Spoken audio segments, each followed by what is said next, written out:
Bismillahirrohmanirrohim. Assalamualaikum warahmatullahi wabarakatuh. Hari ini kita bahas kelanjutan kisah ringkas Perang Khandaq. Selamat mendengarkan. Di sebagian orang dari kaum muslimin yang terlibat peristiwa itu, justru semakin ragu terhadap kebenaran Allah dan Rasul-Nya. Mereka adalah bagian dari Bani Haristah yang ingin lari menghindari pertempuran dengan cara minta izin untuk pulang ke rumah kepada Rasulullah Shallallahu Alaihi Wasallam agar rasa takut dan sifat pengecut mereka tertutupi. Sikap hipokrit orang-orang munafik juga mulai muncul ke permukaan. Sebagian di antara mereka ada yang berkata, "Kemarin Muhammad berjanji kepada kami bahwa kami akan mengambil harta simpanan Kisra dan Kaisar. Namun, hari ini tidak seorang pun di antara kami yang merasa aman terhadap dirinya sekalipun hanya untuk buang hajat." Seorang yang lain lagi ada yang berkata kepada sekumpulan kaumnya, "Rumah kami akan menjadi sasaran musuh.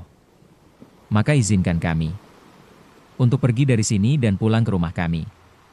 Karena rumah kami berada di luar Madinah." Allah berfirman tentang mereka. Artinya, dan ingatlah ketika orang-orang munafik dan orang-orang yang berpenyakit dalam hatinya berkata, Allah dan Rasul-Nya tidak menjanjikan kepada kami melainkan tipu daya. Dan ingatlah ketika segolongan di antara mereka berkata, "Hai penduduk Yatsrib, Madinah, tidak ada tempat bagimu, maka kembalilah kamu."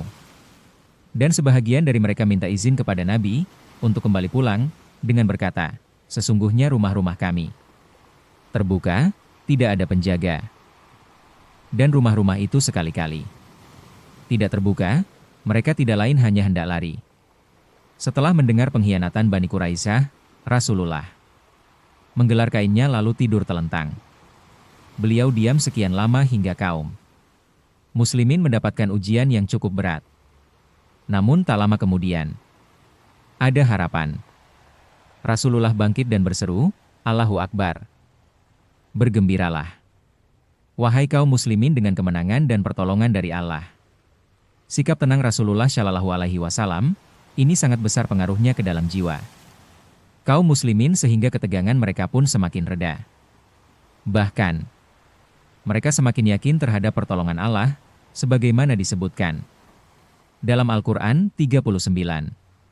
Artinya, dan tatkala orang-orang mukmin melihat golongan-golongan yang bersekutu itu, mereka berkata, "Inilah yang dijanjikan Allah dan Rasul-Nya kepada kita." Dan benarlah Allah dan Rasul-Nya. Dan yang demikian itu tidaklah menambah kepada mereka kecuali iman dan ketundukan. Rasulullah segera menyusun rencana dalam menghadapi pengkhianatan Bani Quraisyah itu. Strategi yang diambil Rasulullah adalah mengamankan para wanita dan anak-anak, dan sebelumnya harus ada upaya untuk mengacaukan pasukan musuh. Selanjutnya beliau melakukan perjanjian damai dengan Bani Ghatafan, yaitu Uyainah bin Hisn dan Al-Harits bin Auf, dua pemimpin Ghatafan.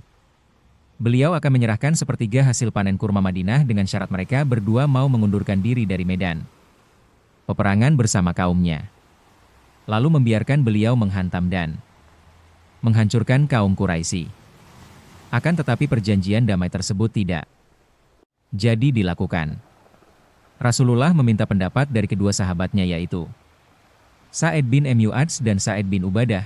Mereka mengatakan kalau ini memang perintah dari Allah, kami akan tunduk, akan tetapi apabila ini kehendakmu sendiri, kami tidak membutuhkannya. Dulu kami dan mereka adalah sama-sama menyekutukan Allah dan menyembah berhala.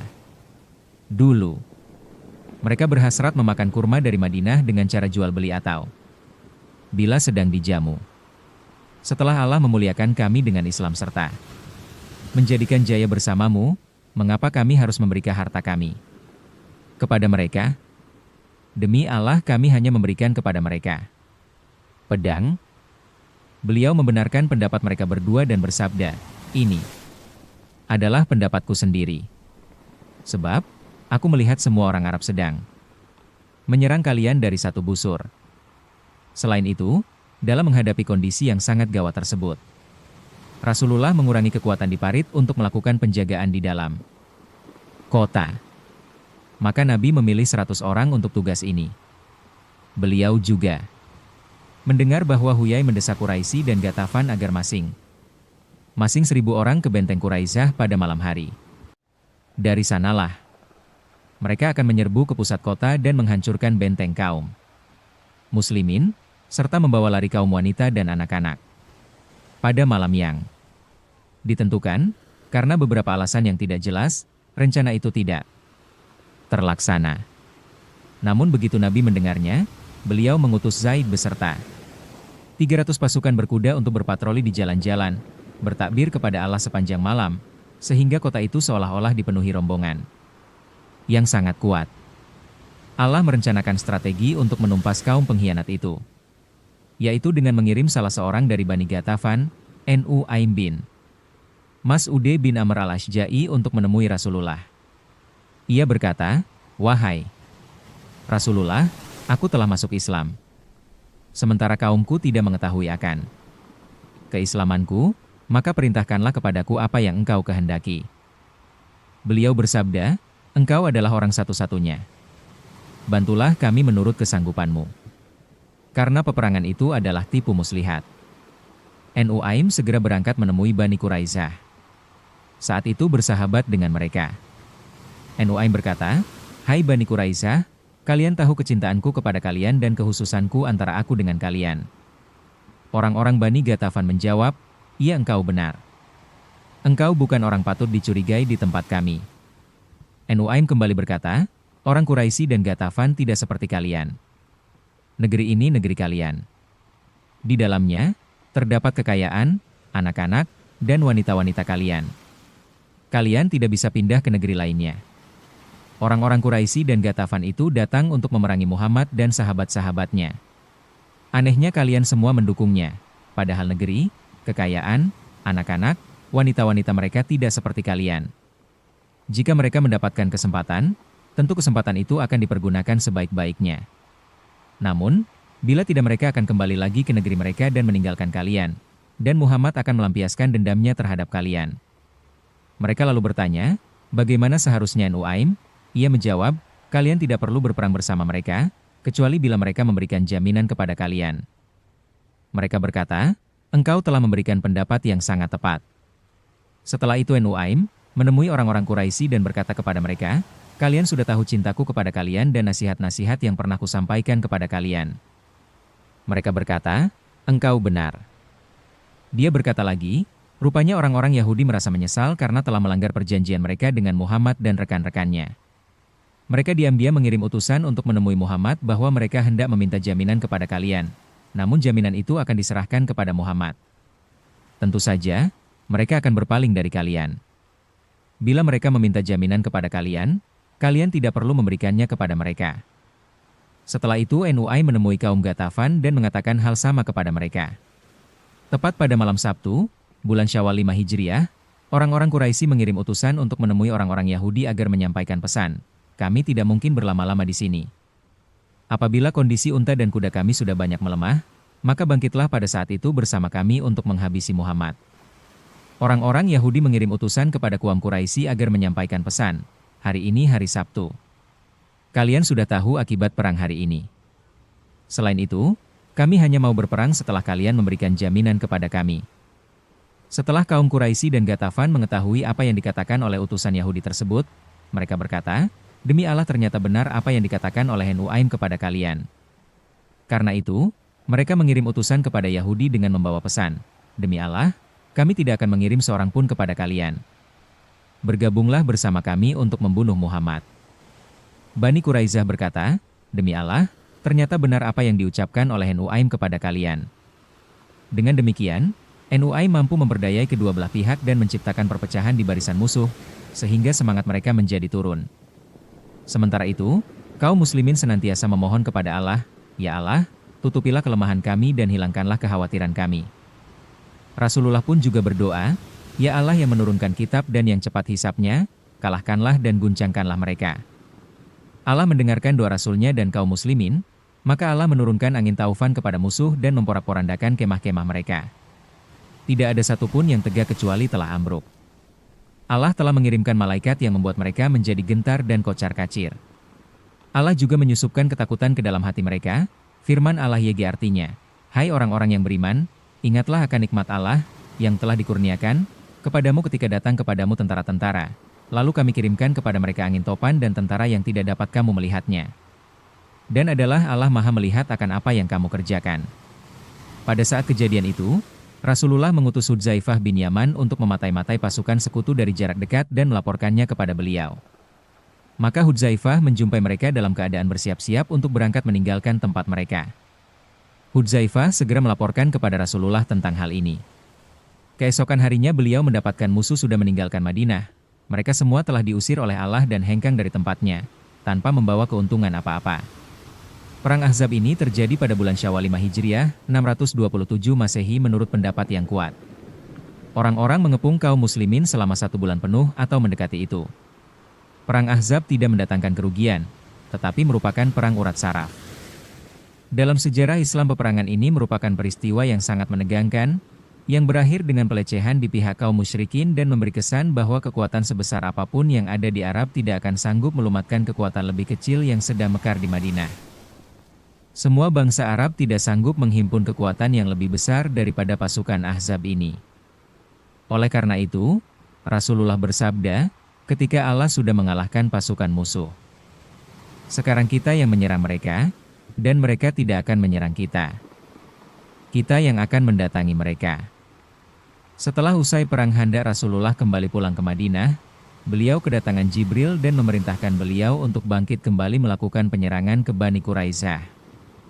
Rasulullah bersama sahabat dengan jumlah 3.000 orang pergi ke Quraisyah. Pasukan berkuda berjumlah 30 orang.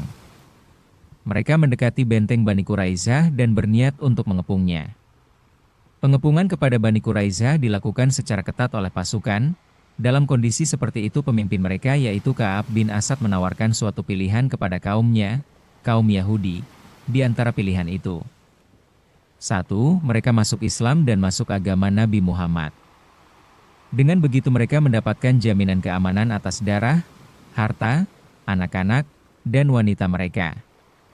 Dalam hal ini dia berkata kepada mereka, demi Allah, kalian sudah tahu sendiri bahwa memang dia adalah Nabi yang diutus. Dia pula yang namanya kalian baca di dalam kitab kalian. Orang Yahudi menjawab, kami tidak akan meninggalkan hukum-hukum dalam Taurat untuk selamanya. 2. Mereka membunuh anak-anak dan wanita-wanita mereka dengan tangan mereka sendiri.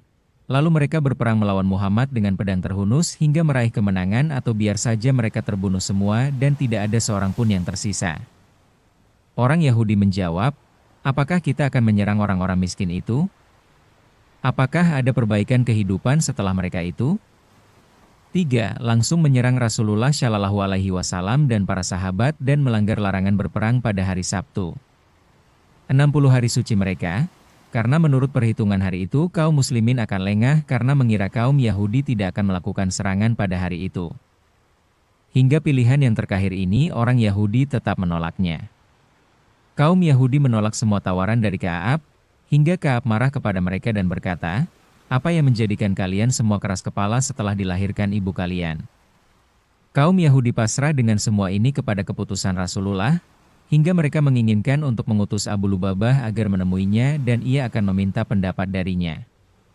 Abu Lubabah bin Abdul Munzir adalah salah seorang sahabat Rasulullah Shallallahu Alaihi Wasallam yang menjadi teman mereka sebelumnya, untuk datang dan musyawarah dengan mereka.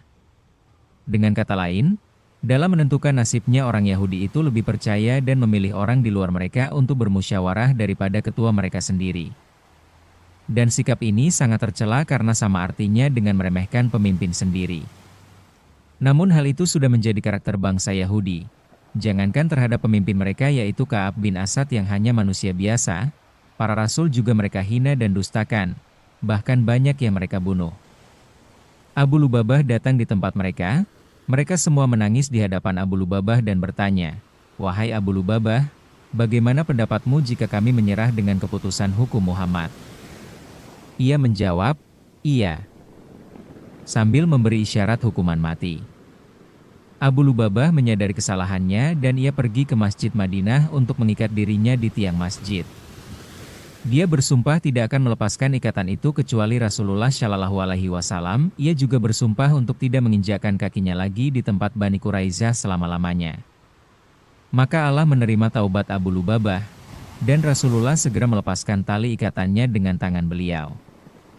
Rasulullah mengutus Sa'id bin Mu'adz untuk memberikan keputusan hukum kepada Bani Quraisyah.